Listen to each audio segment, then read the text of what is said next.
हाँ तो बच्चों आप लोग कैसे हो? अच्छे अच्छे। आज हम लोग पढ़ेंगे धामन सोडा। जैसे कि इसके नाम से ही आपको स्पष्ट हो रहा है, धामन सोडा, वॉशिंग सोडा, कपड़ा धोने वाली सोडा। मतलब इसका एक उपयोग हो गया क्या? कपड़ा धोना, कपड़ा धोने वाला सोडा। आज हमें यह देखना है कि जिस सोडा से हम कपड़ा धोते हैं उसको केमिकल रूप में हम क्या कहते हैं, इसका रासायनिक नाम क्या होता है। तो इसके संबंध में इसका जो रासायनिक नाम होता है सोडियम कार्बोनेट। ये जो कपड़ा धोने वाला होता है ये सोडियम कार्बोनेट का क्रिस्टल होता है। क्या होता है? Sodium carbonate, Na2CO3 10H2O, sodium carbonate decahydrate. अगर इसका हम रासायनिक नाम देखते हैं तो सोडियम कार्बोनेट डेकाहाइड्रेट। इस 10 के लिए डेका लिखा गया है और जल कणों के लिए हाइड्रेट लिखा गया है। तो इसका रासायनिक नाम क्या होगा? Sodium carbonate decahydrate. यदि अब हम बात करते हैं कि इसको हम बनाते कहते हैं, बनाने की विधि। अगर हम इसका रिएक्शन के बारे में बात करते हैं, preparation,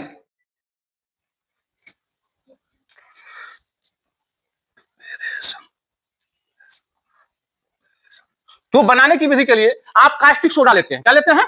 caustic soda. Caustic soda बोले तो सोडियम हाइड्रोक्साइड NaOH, और इसके सांद्र विलयन में कार्बन डाइऑक्साइड गैस को प्रवाहित करते हैं। कार्बन डाइऑक्साइड गैस को जो आप प्रवाहित करेंगे तो आपको क्या मिल जाएगा? Sodium carbonate Na2CO3 plus H2O liquid.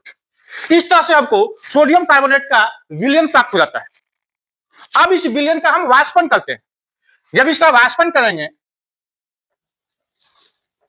तब यह जल के 10 अणुओं को अपने साथ ले लेता है और क्रिस्टल के रूप में अलग हो जाता है, जिसको आप धामन सोडा कहते हो।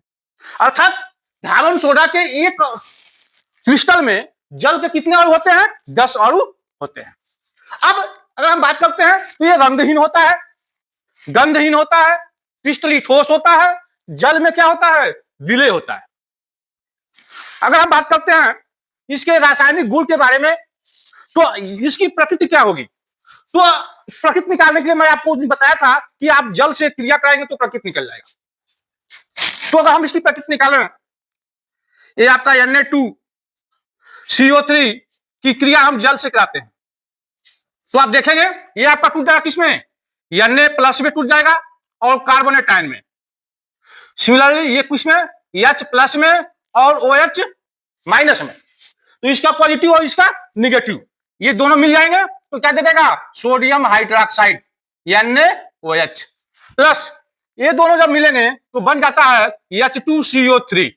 मैं इसके पहले भी बताया था कि ये क्या होता है? अस्थायी होता है और ये टूट जाता है किसमें किसमें? H2O में और CO2 में। तो ये यहाँ पे इसको बैलेंस कर दो, ये टूट जाएगा किसमें?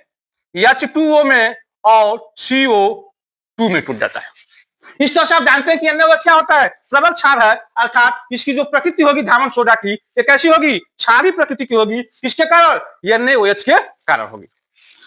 अगर हम बात करते हैं इस पे ऊष्मा का क्या प्रभाव पड़ेगा तो हम सोडियम कार्बोनेट धामन सोडा जो लेते हैं Na2CO3.10H2O, अगर हम इसको एटमॉस्फेयर में छोड़ देते हैं, खुला वायु में छोड़ देते हैं तो यहां से जल के अणु निकल जाते हैं, केवल एक जल का अणु बच जाता है। अर्थात हमको मिल जाता है Na2CO3.H2O प्लस 9H2O।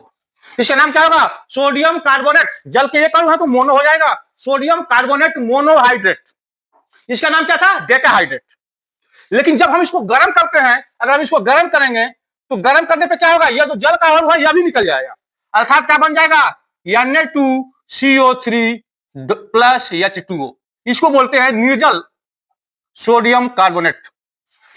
मतलब अगर आप सोडियम कार्बोनेट को खुला छोड़ते हो तो मोनोहाइड्रेटेड सोडियम कार्बोनेट प्राप्त होगा या सोडियम कार्बोनेट मोनोहाइड्रेट, और अगर गर्म करते हैं तो आपको निर्जल सोडियम कार्बोनेट प्राप्त हो जाएगा। अभी बताया गया है कि इसकी प्रकृति कैसी होती है, क्षारीय होती है। अगर क्षारीय है तो ये अम्ल से क्रिया करेगा। तो अगर हम इसकी अम्ल से क्रिया कराते हैं, जैसे मान लो Na2CO3, इसकी क्रिया आप HCl से करा दी तो क्या बन जाएगा।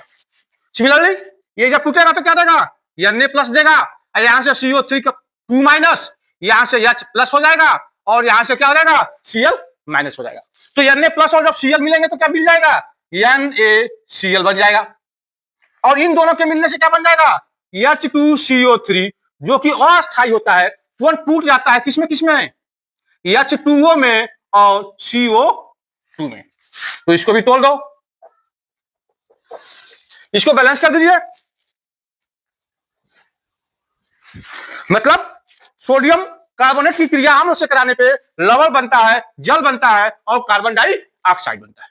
अब इस धावन सोडा को एक तुकांत के माध्यम से आप लोगों को मैं बताने जा रहा हूं, जिससे कि आप लोगों को याद करने में आसानी रहे। तो इसको आप लोग सुनने का कष्ट करेंगे, सुनेंगे ठीक से।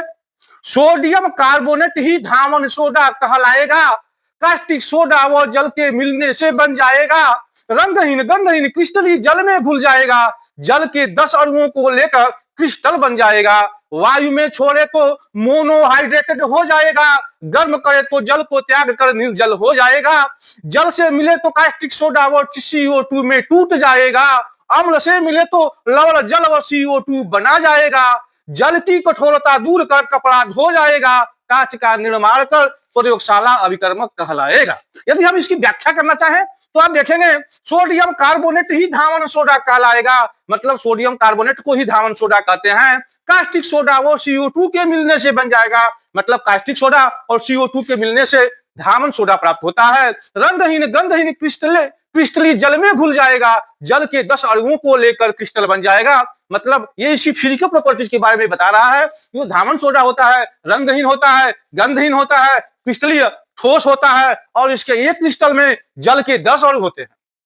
अगला कह रहा है वायु में छोड़े तो मोनोहाइड्रेटेड हो जाएगा, गर्म करे तो जल को त्याग कर निर्जल हो जाएगा। मतलब धावन सोडा पे उष्मा के प्रभाव का यहाँ पे वर्णन किया गया है। ये कह रहा है कि अगर आप सोडियम कार्बोनेट को एटमॉस्फेयर में छोड़ देते हो तो ये जल के अणुओं को त्याग देता है और मोनोहाइड्रेटेड सोडियम कार्बोनेट में कन्वर्ट हो जाता है। लेकिन यदि आप इसको गर्म करते हैं तो पूरा का पूरा जल निकाल देता है और निर्जल सोडियम कार्बोनेट बना लेता है। आगे कहा जा रहा है जल से मिले तो कास्टिक सोडा वो CO2 में टूट जाता है, अम्ल मिले तो लवण जल वो CO2 बन जाता है। मतलब अगर इसकी क्रिया जल से कराते हैं तो कास्टिक सोडा और CO2 प्राप्त होती है, लेकिन अगर इसकी क्रिया आप अम्ल से कराते हैं तो लवण जल और कार्बन डाइऑक्साइड बनता है। अगला कहता है जल की कठोरता दूर कर, जल की कठोरता दूर कर कपड़ा धो जाएगा, कांच का निर्माण कर प्रयोगशाला अभिकर्मक बन जाएगा। मतलब यहाँ पे धावन सोडा के यूज के बारे में, प्रयोग के बारे में बताया है। ये कह रहा है कि यह जो है जल के कठोरता को दूर करता है, मतलब कठोर जल को मृदु जल बनाता है, कपड़ा धो जाएगा, कपड़े को धोने में इसका उपयोग करते हैं, कांच के निर्माण में इसका उपयोग किया जाता है और इसका उपयोग प्रयोगशाला के अभिकर्मक में किया जाता है। कोई आप लोगों को डाउट होगा तो आप कमेंट बॉक्स में भेज सकते हैं।